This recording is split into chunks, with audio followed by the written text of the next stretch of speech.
Hello and welcome to a wet, rainy day in Birmingham. My name's Richard Felix and I'm going to take you on a ghostly tour of Birmingham and the West Midlands. Over the past 10 years I've been leading haunted tours to some of the most ghostly places in Great Britain, and I've taken in excess of 95,000 people on ghost walks. Some of those people talk to me, and I can assure you that people really do see ghosts. They're not all cranks, nutcases, people with a vivid imagination, or someone who's had too much to drink.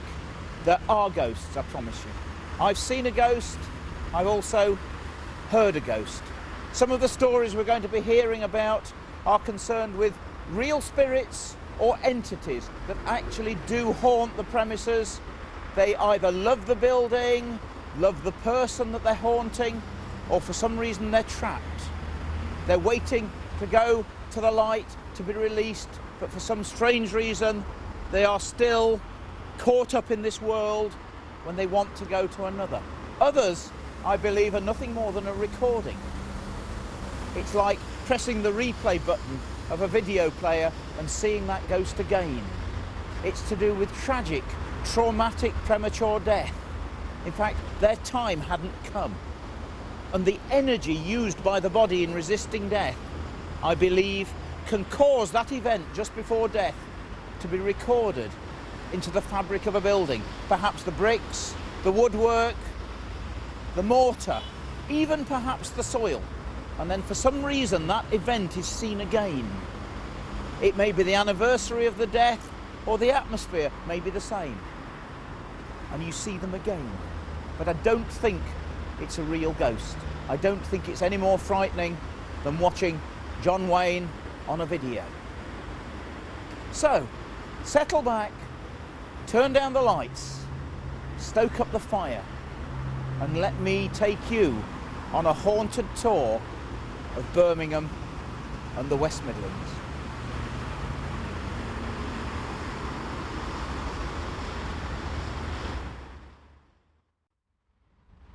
And what better place to start this tour than in the centre of Birmingham, very close to St Chad's Roman Catholic Church, near Snow Hill Station. In the olden days there was a very old house here. It was a very haunted house. And on many occasions screams and groans were heard coming from a room very close to the kitchen.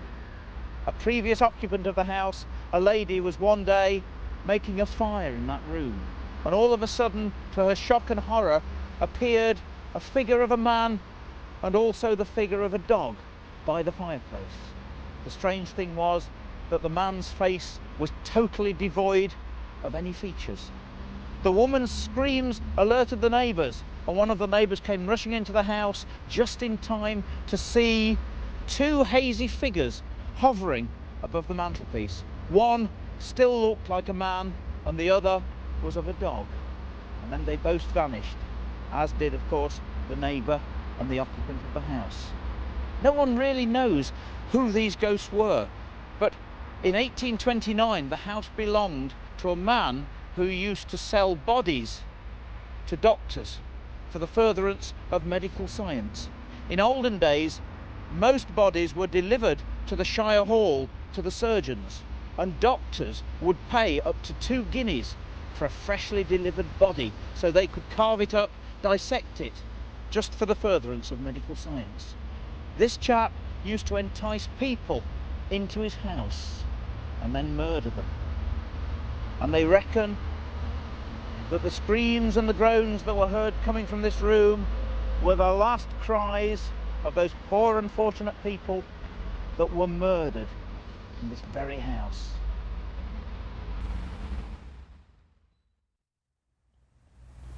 This is Warley Park.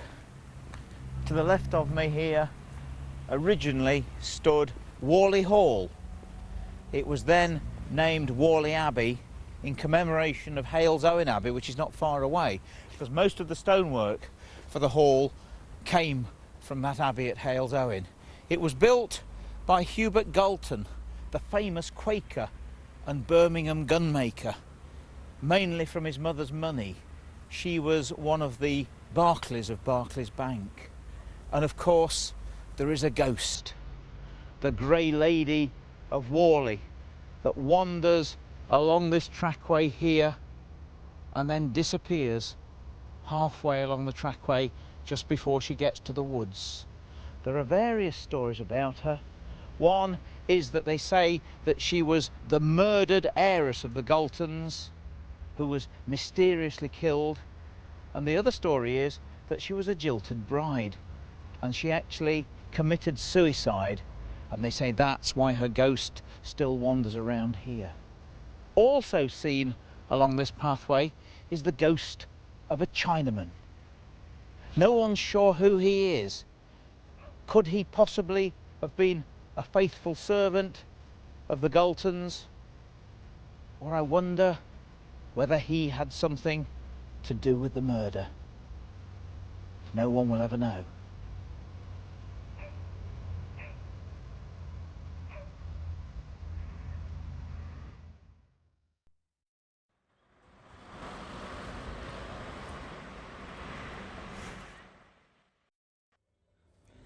And now a brief pit stop. I'm in a very old pub in the centre of Sutton Coldfield on Mill Street. This was formerly the Gate Inn. It's now the case has altered. I suppose you could say the gate has altered. And we're on Mill Street. This was a very old toll house going back about 200 years, and it has more than its fair share of ghosts.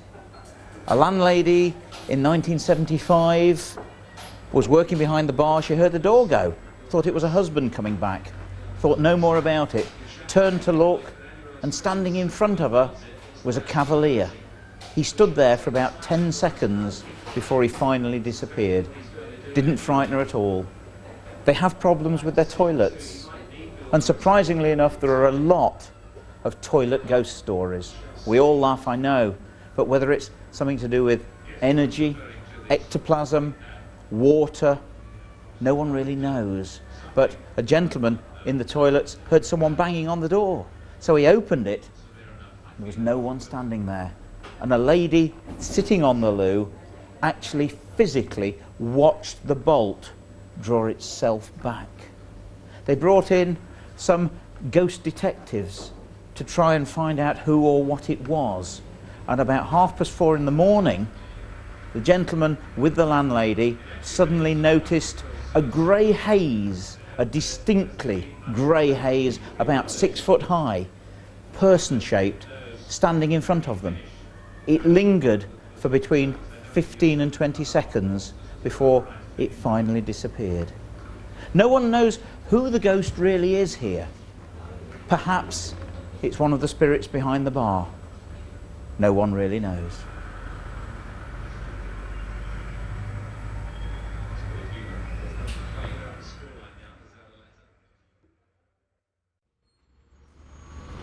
I'm in Birmingham now at the crossroads of Kingsbury Road and Chester Road at Tyburn House. But why is it called Tyburn? There was a Tyburn at London where all the hangings took place, which is where Marble Arch is now. They also hanged people at York. They had their own Tyburn. But of course you must remember that Birmingham in those days was only a very small place. The county town, of course, would be Warwick. So all hangings would have taken place at Warwick. So I wonder why this is called Tyburn, we're not sure.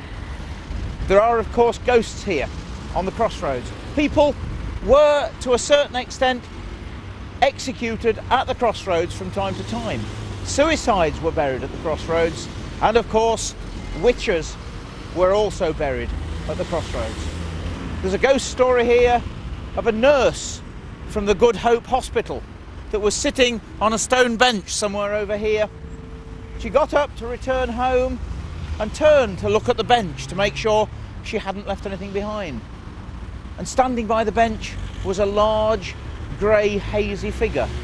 It stayed there for about 20 seconds before it disappeared, and she made haste to get home rather quickly. There are one or two reasons why this ghost may be here. In 1745, a murder took place. when Bonnie Prince Charlie's soldiers were marching down to London, the Duke of Cumberland was waiting for them at Lichfield. And one of his colonels was around here. He asked a young boy the way to a local pub. The boy unfortunately had a deformed mouth and couldn't answer the colonel. The colonel straight away thought that the boy was a spy. He had him taken back and executed. They had him beheaded, and then they brought his body back here.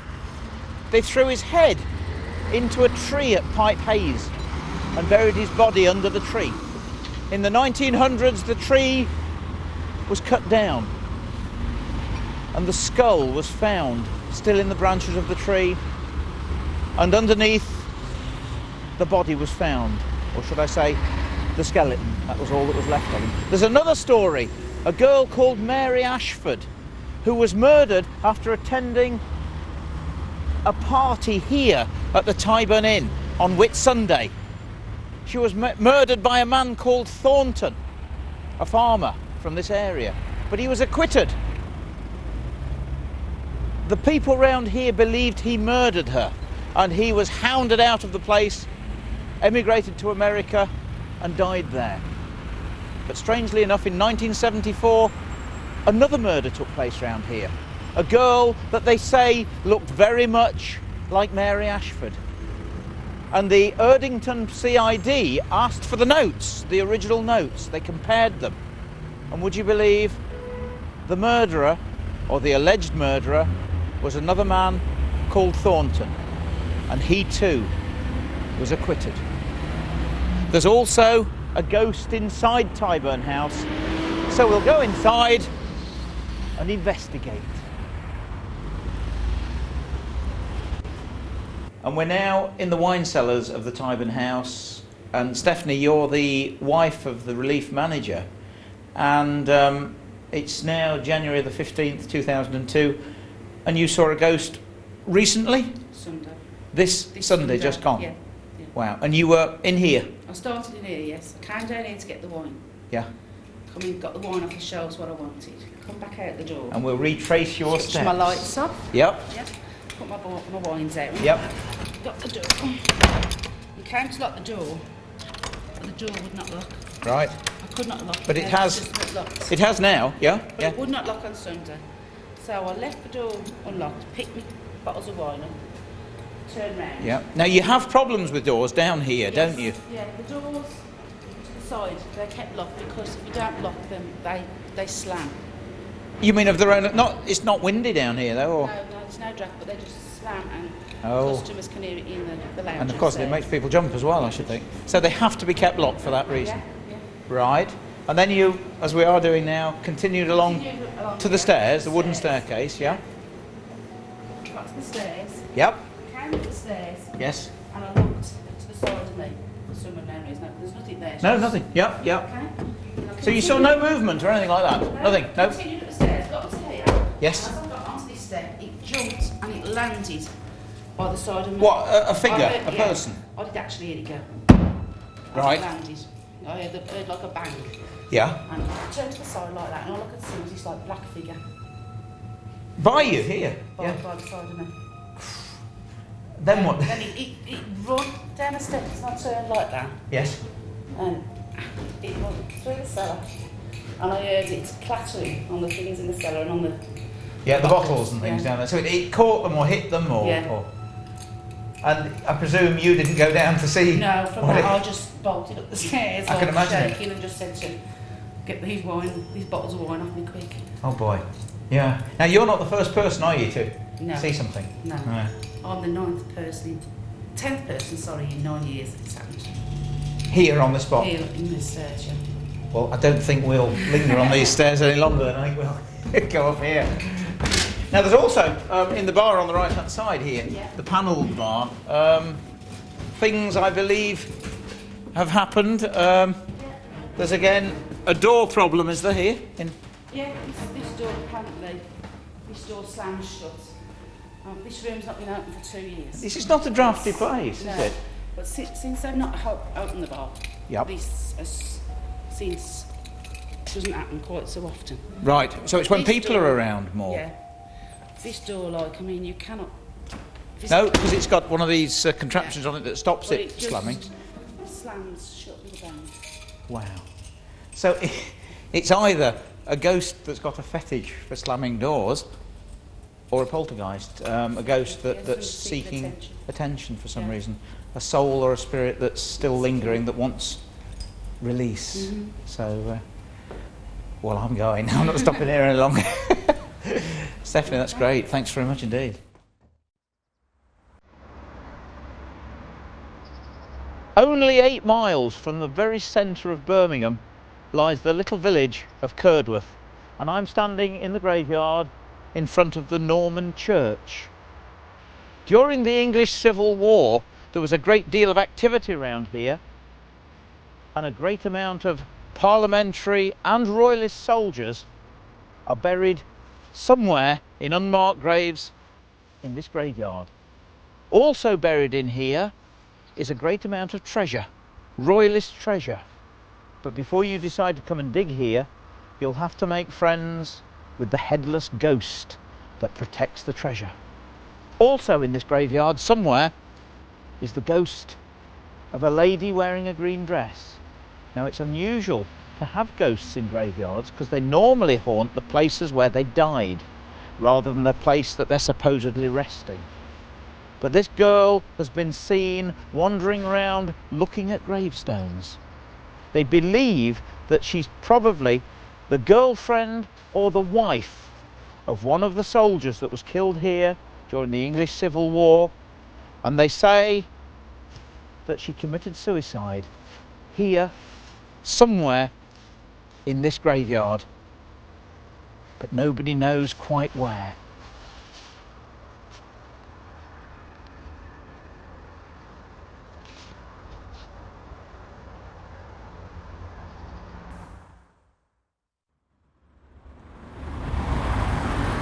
On frequent occasions, people ask me why we don't see modern ghosts, why they're always dressed in old-fashioned clothes. And I tell them it's because unless a ghost does something strange, like disappearing through the wall, or it's dressed as a monk, or in medieval costume, then we don't know it's a ghost. But here, on Station Road in Erdington, we have a modern ghost story to do with this phone box. A lady wearing a pink cardigan has been seen in this phone box on frequent occasions. Her house caught fire and she ran to this phone box to dial 999 to get the fire brigade. She then ran back to her house and went back in to save her children. She and her children perished during the fire, and on frequent occasions her ghost has been seen here frantically dialing for the fire brigade for help.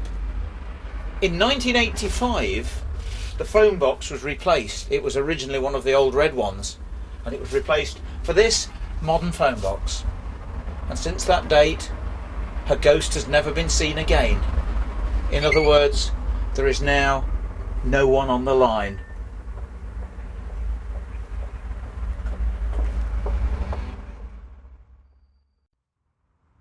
This magnificent Jacobean house behind me is Aston Hall. It was for many years the home of the Lords of the Manor of Aston. In front of the gates is Aston Church, and buried in that church are many members of the Holt family. This actual building here was built in 1635 by Sir Thomas Holt. Sir Thomas originally lived at Dudley Manor. He was a violent man, and it's alleged that he actually killed his cook by splitting her head open with a meat cleaver in a fit of rage. He moved here and married a girl called Grace. She bore him 15 children, and she was known locally as Grace Abounding. He then married again a girl called Anne, who bore him no children, but she took a great dislike to one of his girls, her stepdaughter, and she persuaded her husband to incarcerate the poor girl in a small room at the top of the hall. where she died 18 years later, totally insane. She is the White Lady of Aston Hall that still haunts the place. In 1973, a group of spiritualists came here and held a séance. They contacted the girl, and she told them that she haunted the building not because of her incarceration, but because of her great love of the building. She loved to walk in the long gallery, and that is the place that most people that see the ghost have seen her.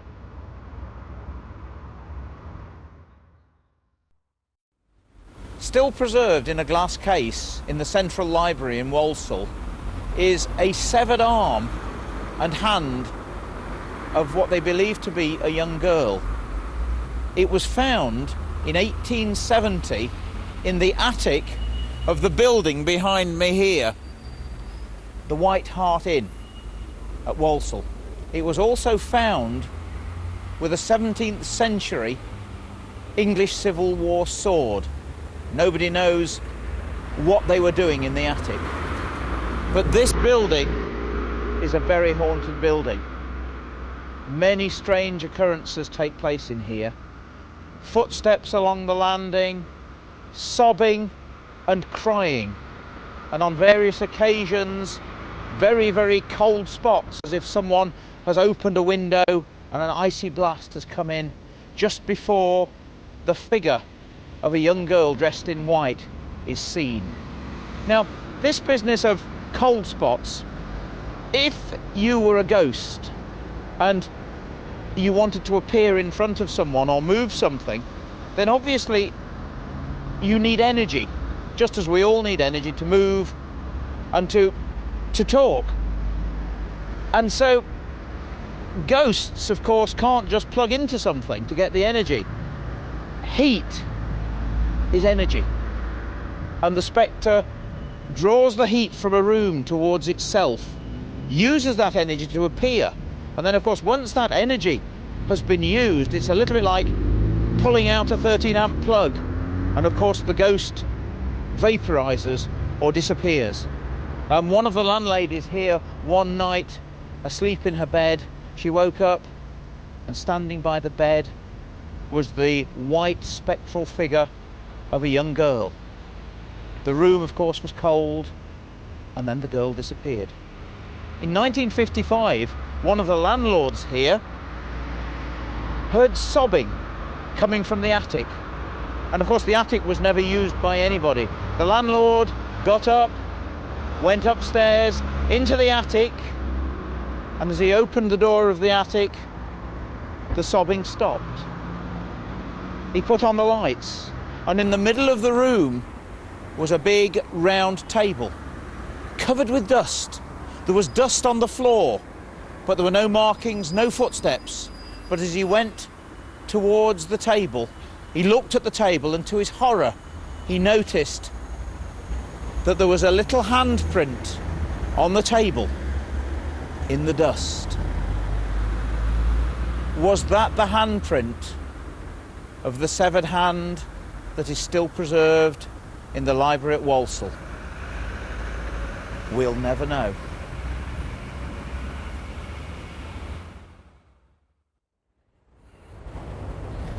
And we're probably now in the most haunted place in the Midlands. Dudley Castle and Zoo behind me here. In 1750, the castle mysteriously burnt down. It burned for 3 days, and the molten lead dripping from the roof made it look as if the whole hill was on fire. And of course, this place has got more than its fair share of ghosts. And with me this morning is Erdington, who is the keeper of Dudley Castle and Zoo.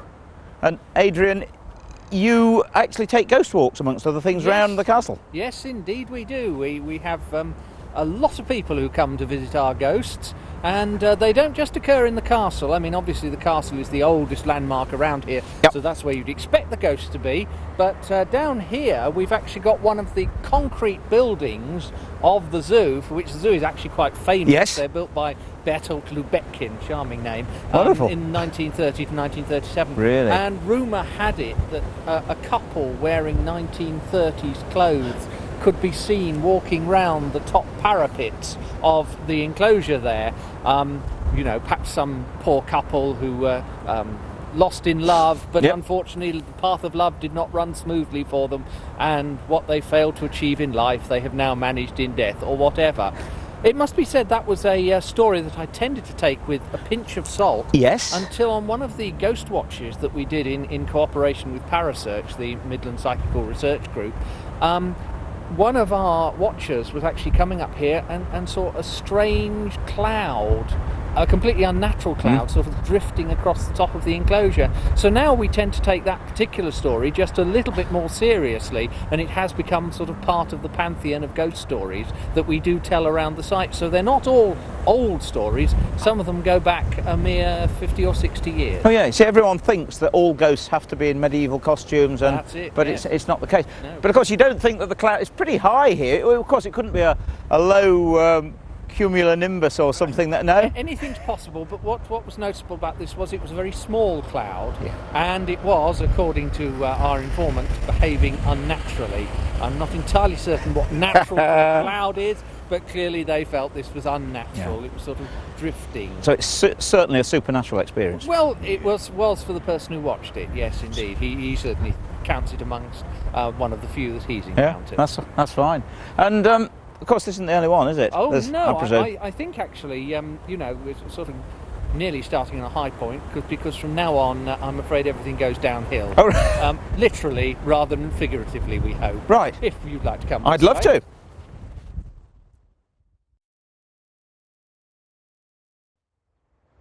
When I walked here, saw this gatehouse, I thought, there's got to be something ghostly to do with this, and I presume I'm right, am I? Indeed, yes. Although, of course, in historical times, the topography wasn't quite like this, because all this area has been severely damaged by limestone mining. It went right up to the gateway of the castle. So originally, the slope would have been more gentle. Really? It would have been possible to ride or take a carriage up to that gateway. I think you'd have a bit of difficulty today. Just a little. But the story goes that it's quite well documented. During the English Civil War, the castle was besieged for the second time in 1646. Yes. Sir William Brereton's forces were over there. He was MP for Cheshire. Parliamentarians, and I presume. inside, absolutely. Yep. And inside was Colonel Leveson with his garrison of about 400 royalists. Yep. Anyway, Sir William had problems. He had almost no artillery train, so he wasn't going to smash down the castle. Yes. His soldiers hadn't been paid for about 6 weeks. Wonderful. And so they were in no mood to sort of storm the castle. And really, the longer he sat outside the castle, the less money they were going to have and the worse position he was going to be in. So he really needed to get rid of the castle quickly, but at the same time, he didn't have the resources to do this. Yep. So he was going to try and talk them out. And so he sent a message up to the castle. And that message would probably have been carried by a drummer. They weren't drummer boys, because of 17th century. Correct, very large things size. indeed, yes. So it would be a young man, and anyway, he was sort of trained to do a bit of furtive snooping around when he got in there. Anyway, now you would have been able to recognise him even if he hadn't had his drum, because drummers were much better dressed. They were actually, their clothes were paid for by their officers, and so they were a bit of class. So this young lad is alleged to have walked up to the castle, and when he got to here or whatever, smack, a single shot rang out and he fell dead. Right. And it was actually a double crime. Firstly, it was a crime against the rules of war, which stated specifically that musicians, drummers, were non-combatants. Correct, I mean, yes, if they got shot in the heat of battle, that was different, too bad. Serves them right to being there. But you didn't go out of your way to kill them. Correct, Not least because your enemy couldn't sound the retreat if you potted off all his drummers. So it was actually quite good to keep them alive. So they were non-combatant. And really, it was also a crime against the rules of fate, because a 17th century musket just is not that accurate. So to pick off somebody down here was pretty good. With pretty good going. I mean, you wouldn't actually hit a barn door at 30 yards, would you? Absolutely, no. So that was something. So anyway, it is rumoured that this lad was killed here. Yeah. Now, the story actually goes that he haunts the building over there. This white That's building right. here? Yes, absolutely. Oh, right. Now, several manifestations, and quite a number recently, strangely enough. What we actually get, there was one occasion when one of the people here was working late in the evening, and he suddenly became aware that somebody had come into the building. Now, he wasn't expecting this, he was locked in, and so he imagined it was the director or something coming back late. Usual story, yeah. Absolutely. Yeah. Reality. Walked around the building and found nobody at all. He was completely on his own. And so he actually sort of did a double take and then said, no, I can't be imagining it, and went back to his work somewhat concerned. Yes. And he was doing the same thing a few nights later, and the same thing happened again. And this time he was so filled with terror that he actually ran out of the building. And to get out of the building, he had to come through an intermediate door, which actually slid to open. Yes. And in his panic, he tried to open it in the conventional way and ripped the door handle clean off. And I think this story is made even more frightening when you realise that this young chap was an accountant. And they're not noted for their imagination, well, except perhaps the creative ones. So that's one story. But recently, we've actually had a couple of sightings and some strange occurrences. One in the cash office where it suddenly went incredibly cold, and an automatic calculating machine on the other side of the room started calculating when there was nobody anywhere near it. Wow. And then down in the cellar, one of our members of staff actually went into the gents, which is down in the cellar, and as he went past the cubicle, saw out the corner of his eye that there was somebody in there, so he just walked up and sort of washed his hands or whatever, as you do. And the person in there was wearing the usual dark clothes, which actually on this site characterised the maintenance department. And so when he came back, the cubicle was free, he used it, went upstairs. Somebody said, "Have you seen so-and-so, the head of maintenance?" And the chap replied, "Oh, well, I saw him downstairs a minute ago." And somebody else said, no, he's not been in the building this morning. And in fact, there was no one else in the building. No way to account for this figure that was seen in the loo. So you've got to admire the ghost. I mean, he waited 400 years to use that cubicle, so there you go. That's amazing. But that is one of the more recent stories. I mean, we're talking about November 2001. Oh, really? That particular very story. recent. When you think it's only January 2002 that's now. right. We are talking about specifically things that are still happening. Yeah. Most of the sites around here are, I think, what you might call active. Yes, that's indeed. wonderful. So, shall we carry on up? Shall we do that? Yes, indeed.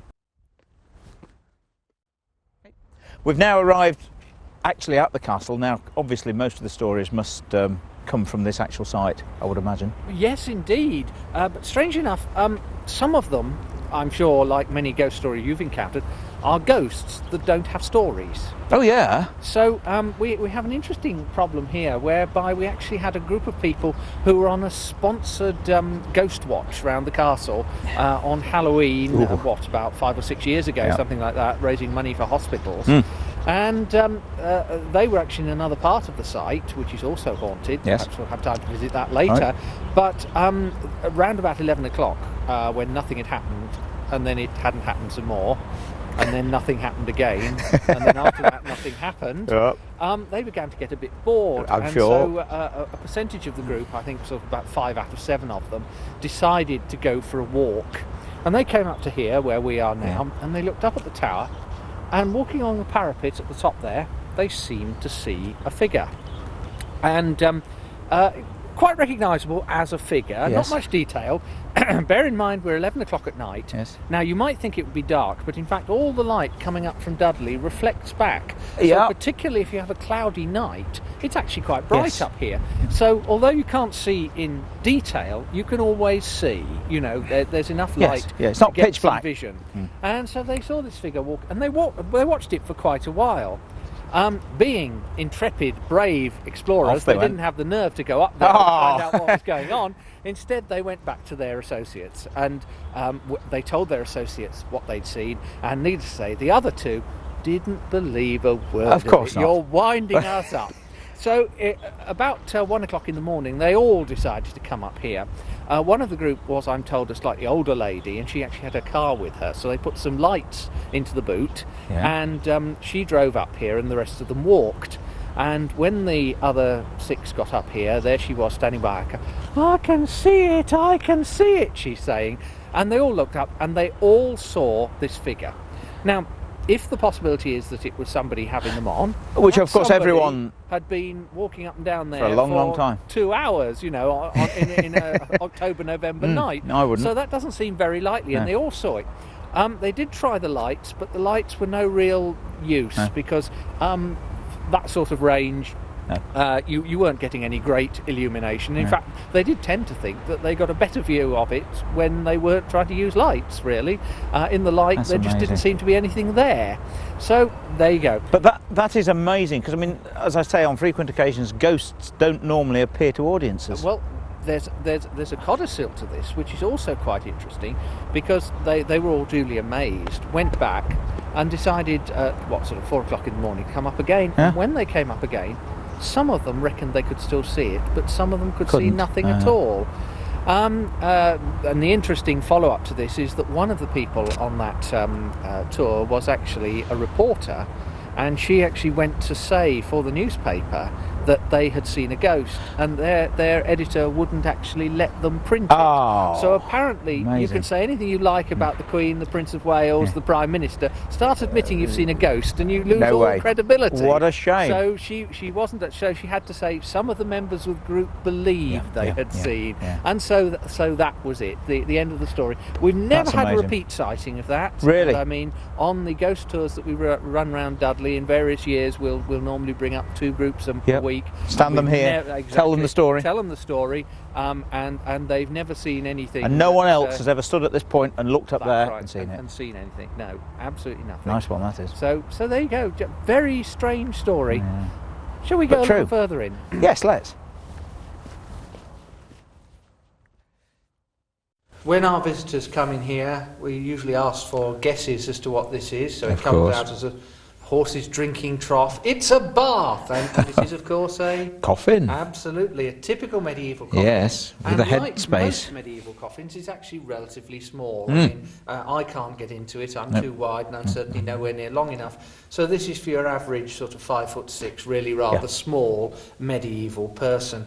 And this coffin was allegedly taken from Bottom Church, that's to say St Edmund's Church in Dudley. It has no connection with the castle at all. It was just sort of arrived here by virtue of the fact that nobody else knew where to put it. Yes. However, this isn't the only coffin. We do, in fact, have another one, and I'd like to tell you a little story about that. Yes, please. A much larger coffin. Yes, gosh. Indeed.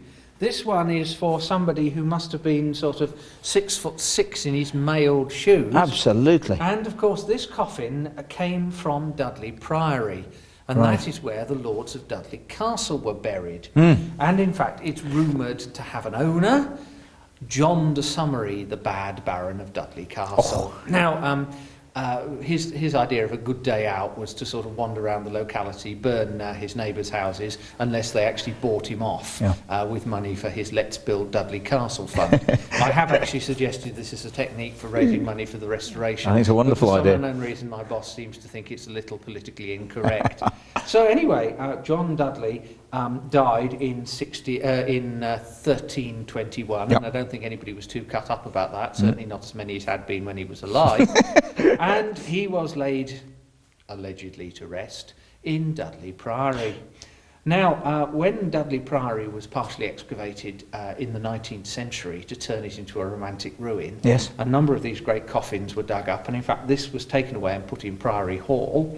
And Priory Hall has recently been renovated as the local borough birth, marriages and deaths department, and so the coffin was taken out and brought up here as a fitting resting place, although of course nobody would actually have been buried in Dudley Castle.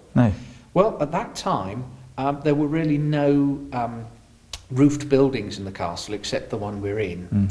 And the story goes that in fact we had a couple of cleaners, they were sisters, and they were actually doing the floor in here. One of them was caught short, dare I say it, Yes. and had to go off to the nearest loo, which is quite a walk away, leaving her sister in here sort of happily hoovering away.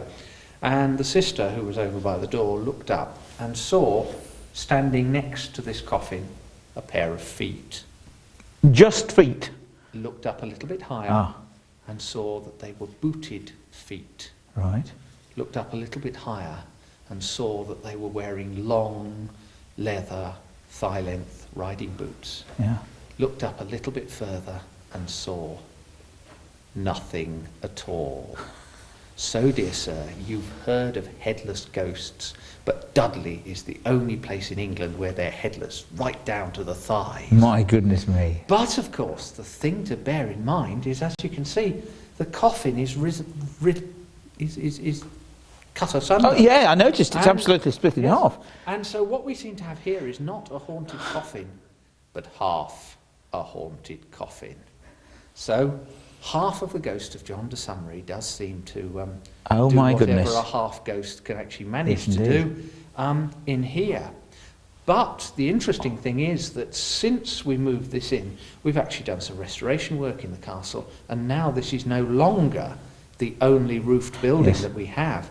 And we're going to move in next door because there are some stories that may or may not be related to this coffin that I'd like to tell you in there. Oh boy. Right.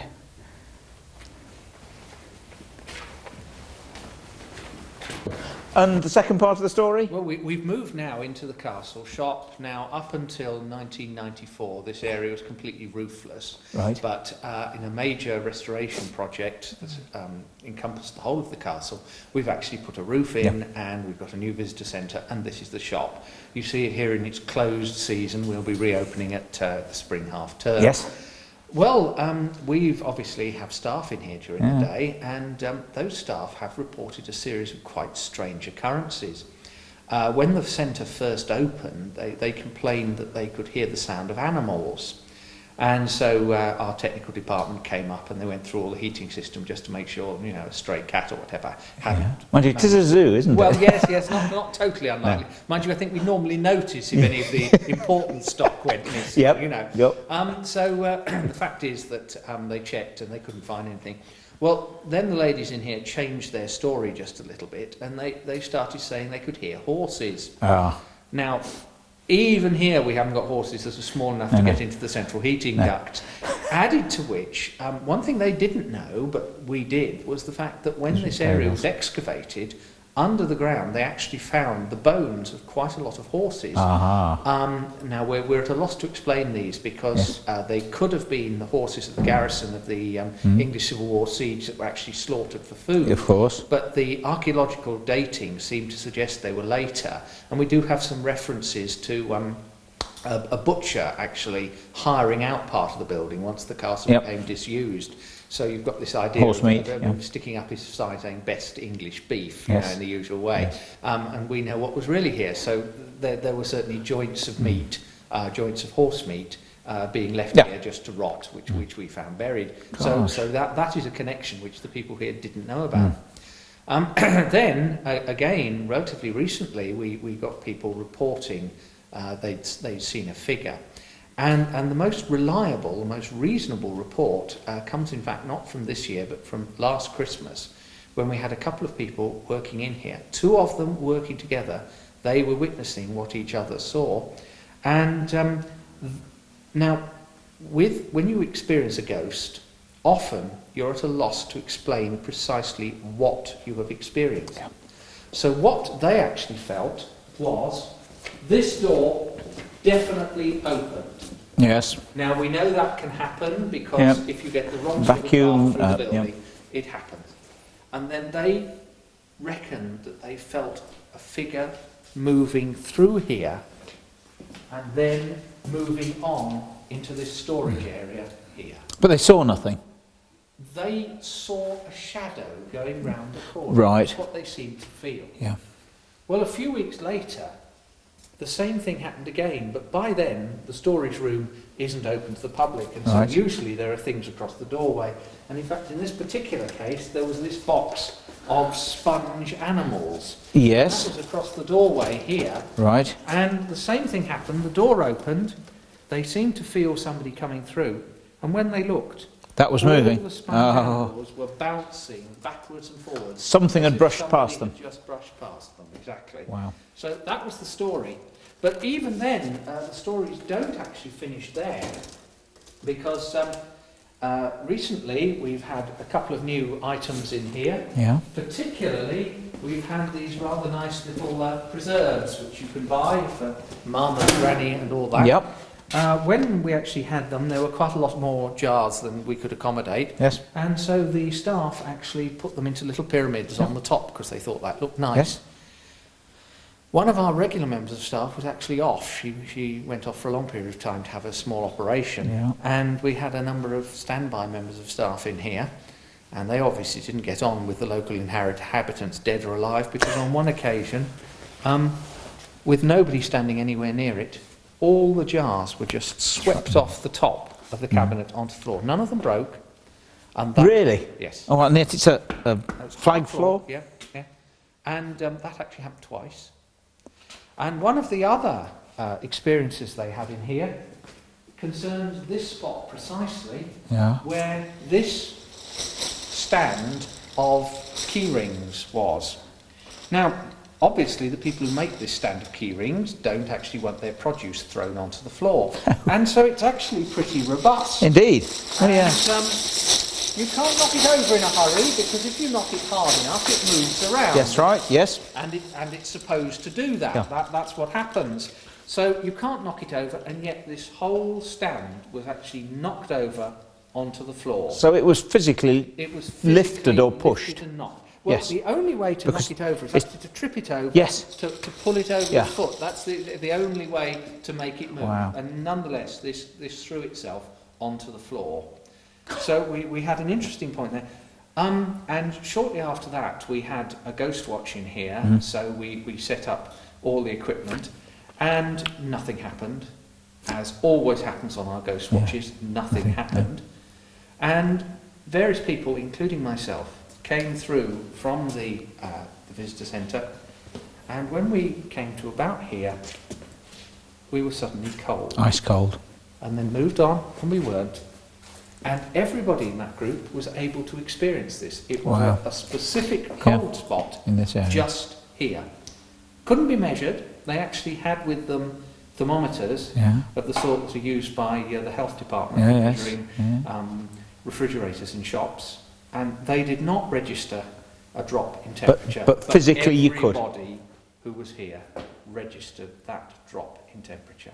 On that spot. Now, whether these are related to John de Summary, whose mortal remains were in the coffin in just beyond that Only wall, next door. Yeah. it's hard to say. But certainly, one of the things about this building is that basically, although the fabric is old, the building itself is new. Yes, of course. And that door is new. Oh, yes, yeah. That was not through as part Yeah. of the reconstruction in 1994. So the fact is that any ghosts using that are actually ghosts that have adapted to a new door that Yes, wasn't indeed. there in medieval That is times. quite amazing. So it is quite surprising. Again, one of the thoughts that runs through our mind, because the young ladies we employ tend to be sort of school leavers and students and things like that, which is a classic age for poltergeist phenomena. Again, you wonder whether we're actually talking about a strictly haunting thing going on here, or perhaps some sort of poltergeist Absolutely. phenomena. Sounds like it, doesn't it? Difficult to say, but that's the story. Now, before you go, Yes. I would just like to introduce you to one of our ghosts. I would Sure love you'll be to meet disappointed. one of your ghosts. Let's go outside.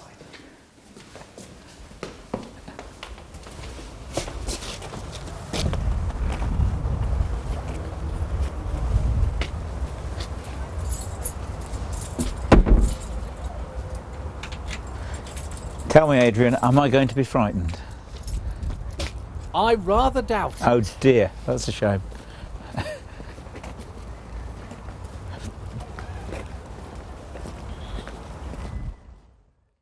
Okay, right. Okay. Well, I'm looking. I can't see anything, Adrian. Well, actually, you're only really going to be able to see this ghost at night, but nonetheless, I am going to be able to show it to you. An interesting story. On part of the ghost tour, our customers are brought through here. Yes. And as usual, the ghost leader had brought them through here, and then they'd gone off to another location. And a lady came up to him and said, "Tell me, if anybody sees ghosts, does everybody see them, or is it normally just one person?" And he replied, "Well, my experience is that in fact it is normally just one person, you know, it's a single person, Yep. or just a couple of people who experience it, not the whole group." She said, "Because when we were in that kitchen room, which is where we are now," she said, I'm sure I saw somebody in the upstairs room, a woman with a long skirt, with her head perhaps hooded or sort of hanging down a little Yeah. bit." And this information was in due course passed on to me. And when a little while later I had occasion to be taking another party around, I realised what could possibly have been the reason for Yep. this story occurring. Now, if we look up here, you can see up beyond that there is a doorway up yes. there. Yes. Beyond that, you can actually see the shape of Shoulders. the rockery beyond. Yep. Now, if we come back a little bit, what Yes. you'll see is that there is actually Oh. an area of sloping roof. So if you take Yes. that as a head, a shoulder, and then a sloping roof. Now, just Yes. imagine that in the dark. Yes. Where you've got a lighted sky, because dress. the sky around here always is. Oh, yes, yes, yes, And yes, yes. you would actually get the effect of somebody standing up at first floor, looking down onto people in here. So you just imagine, you can only see that from a couple of places. If you Yeah. go 2 or 3 steps in either direction, Then you've lost it. It disappears entirely. Yes, So it's but, just this exactly this what you spot would here. catch in the corner of your eye, Yeah. as you walk by, and then you turn to see if you'd really seen it. Yes. But you'd have gone You've lost one it. step by then, and it would And you've have lost gone. it. You would have had Yes. your ghostly experience, and then it would have gone. So I do think when we're thinking about ghosts, we have to bear in mind that people genuinely see these things. Yes, indeed. But what we have to work out is what it is they've genuinely seen. Absolutely right, yeah. Because, of course, 8 out of 10 ghost stories can actually be accounted for. Indeed, yes. The other 2 you've got to It's worry the other about. 2 that you really want to investigate. Shall we look a little further? Shall we do just that? So, you obviously do ghost tours around the castle. Dudley itself, I presume? That's right, yes. The original Dudley Ghost Tour usually runs on Thursdays during the spring and the autumn, when we have the right sort of weather conditions for it. And of course on weekdays round the castle we do actually tell the story of Dudley's ghosts and the ghosts of the castle. And we do that on all days when the zoo and castle is open, which is in fact every day except Christmas as a general rule. Really? So any high season day, if you come here, you can normally pick up with a ghost tour. Wonderful. Can I show you a little more? Let's go search for some more, Let's shall go we? and walk round, yes. So, come Just going through keep the kitchen now. Oh, right. Huge. Well, it would need look to at the be. size. I Can you mean, imagine the it? man Yeah. here sort of fancied himself as being the King of England, really. So Exactly, he yeah. wanted a rich Yeah. and powerful kitchen for that. Yeah. And The servery. This is actually Norman architecture.